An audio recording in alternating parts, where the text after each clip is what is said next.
இன்றைக்கி நம்ம பார்க்க போகிறது வாழைக்காய் வறுவல். நான் எப்படி வீட்டில் ஈஸியாக ப்ரிப்பேர் பண்ணேன்னு சொல்லி இந்த வீடியோவில் உங்களுக்கு காமிக்க போகிறேன். நான் இதுக்கு 3 வாழைக்காய் வந்து நல்லா வாஷ் பண்ணி எடுத்துட்டேன். அதை இது மாதிரி நல்லா க்ளீன் பண்ணிவிட்டு சின்ன சின்ன பீஸாக ஸ்லைஸ் பண்ணி எடுத்துக்கணும். நான் ஒரு 2 ஸ்பூன் அளவுக்கு மல்லித்தூள், 1 ஸ்பூன் மிளகாய்த்தூள், 1 ஸ்பூன் கரம் மசாலா, 1 ஸ்பூன் மஞ்சத்தூள், 1 ஸ்பூன் மிளகுத்தூள் இதெல்லாம் ஆட் பண்ணிட்டேன்.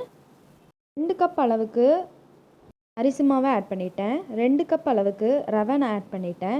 இது கூட நான் 2 ஸ்பூன் அளவுக்கு உப்பு ஆட் பண்ணி நல்லா மிக்ஸ் பண்ணி எடுத்துக்கிட்டேன். இந்த அளவுக்கு நல்லா மிக்ஸ் ஆனதுக்கப்புறம் ஸ்லைஸ் பண்ணி வச்சுருக்க வாழைக்காயை ஒவ்வொன்றா டிப் பண்ணி ஒரு தட்டில் மாற்றி எடுத்து வச்சுக்கலாம். இப்போ அடுப்பில் நான்ஸ்டிக் தவா வச்சு அதில் கொஞ்சமாக எண்ணெய் ஊற்றிக்கலாம். எண்ணெய் ஓரளவு காஞ்சதுக்கப்புறம் நம்ம டிப் பண்ணி வச்சுருக்க வாழைக்காய் அதில் கொஞ்சம் கொஞ்சமாக ஆட் பண்ணிக்கலாம். 5 to 10 மினிட்ஸ் 2 பக்கமும் வந்து வேக வச்சு எடுத்து நம்ம சர்வ் பண்ணுறதுக்கு ரெடி ஆகிக்கலாம். பார்த்திங்கன்னா இப்படி தான் இருக்கும். இந்த வீடியோ உங்களுக்கு பிடிச்சிருந்துச்சுன்னா எங்களோட சேனல் சப்ஸ்கிரைப் பண்ணுங்கள்.